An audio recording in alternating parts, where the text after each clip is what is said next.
Hi, I'm Greg Kizare, the Director of Marketing and Sales for Shale Crescent USA, a nonprofit, non-government, economic development, marketing, and research organization.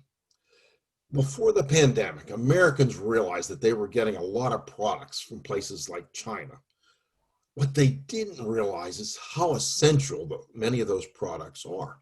When suddenly gowns, masks, gloves, and medical equipment like ventilators were not only in short supply, but we had to wait on China to deliver them, that was a wake-up call.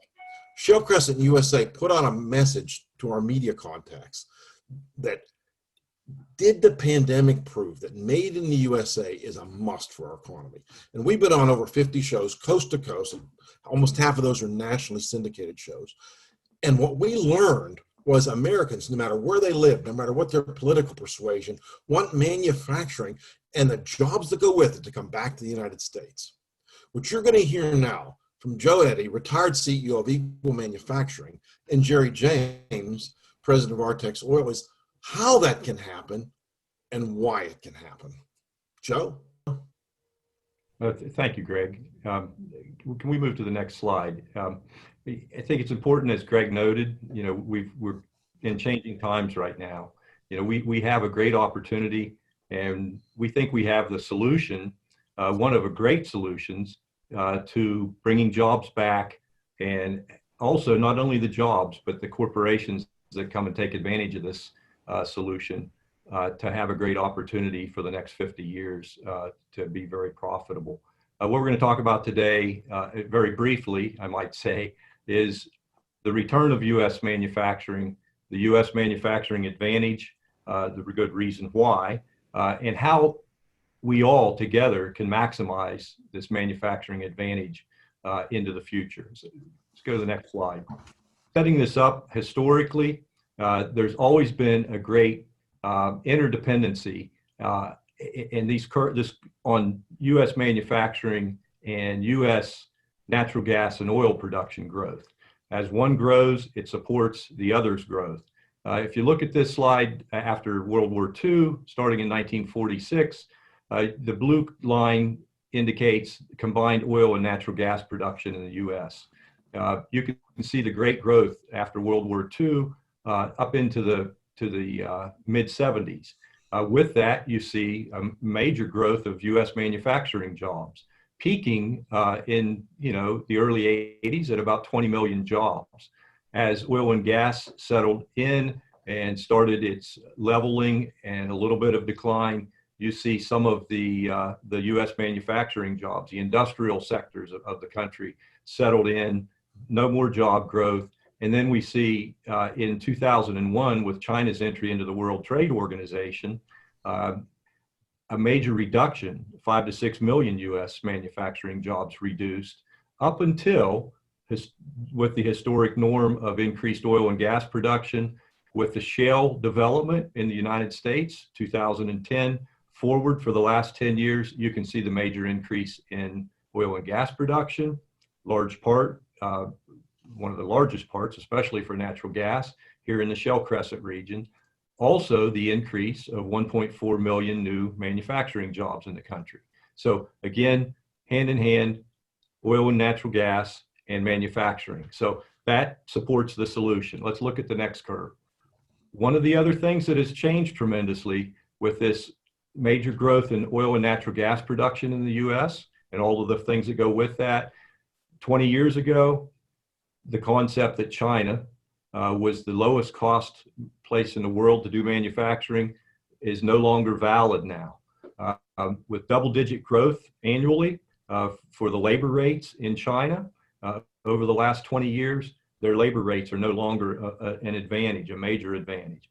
Increased shipping container costs, their increased energy costs, and the flip side of that is the reduced costs and higher availability and affordability of oil and natural gas in this country have changed that tremendously. If you look at the next slide on the comparison, this is something that we all note in our businesses, in my manufacturing business, looking 30 years and 20 years back, we looked at that and those were valid numbers. The Boston Consulting Group notes this. China, the world's largest exporter, also seen the significant change. Theirs is to the downside. A once enormous cost advantage over the US and other leading industrial economies has been eroding for years. As I said, double-digit annual increases in wages, and the energy advantage that we have in this country is really the biggest change that we've seen, especially in the last 10 years. So if you see that, that cost advantage in China no longer exists. So we now have, and again, let's go to the next slide here. Jerry, I'll let you talk about the advantages. We'll roll back and talk about some of the supply chain advantages that we have as well as some of the other cost advantages. Thank you, Joe. You know, Boston Consulting Group ended talking about the U.S. has a huge energy advantage, and we're going to drill down, no pun intended, and show you what the huge U.S. energy advantage is. If you go to the next slide, this compares the natural gas production in the U.S. to the rest of the world. There's 10 countries that make up 2/3 of the entire world supply of natural gas, and it's really natural gas that produces many of the molecules that we make in manufacturing. The U.S., without the Shale Crescent, is number 1. Russia's number 2, and the Shale Crescent, Ohio, West Virginia, and Pennsylvania alone are number 3. And you see China down there, who's one of the world's leading exporters, is number 6. If you go on down, this compares the U.S. to China. Now, the reason we're comparing ourselves to China is you see on Joe's chart, like I said, they are one of the leading exporters in the world, and we make 5 times more natural gas than China. So that gives the United States an enormous competitive advantage. But inside the United States, if you go to the next slide, we're going to talk about maximizing that advantage on where's all this natural gas coming from.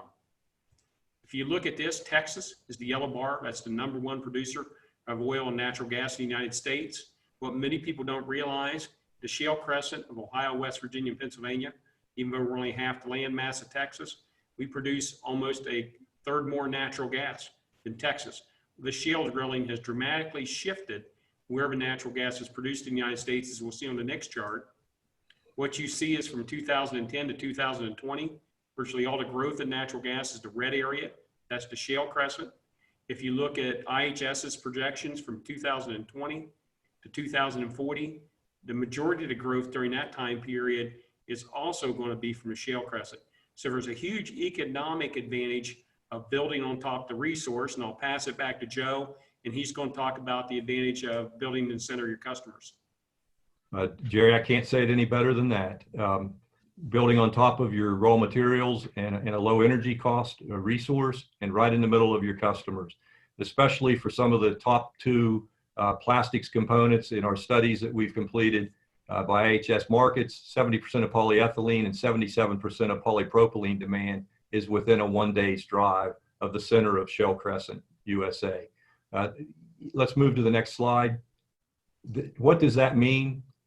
For those components and other base chemicals, methanol, ammonia, ethylene, and polyethylene, and the polypropylene, you can see methanol has a 26% cost advantage when delivered into the Shale Crescent region, ammonia 12%, ethylene and polyethylene 23%, and polypropylene 10 to 11%. So again, those are the cost advantages by the proximity notes that we were talking about, being right in the middle of the marketplace.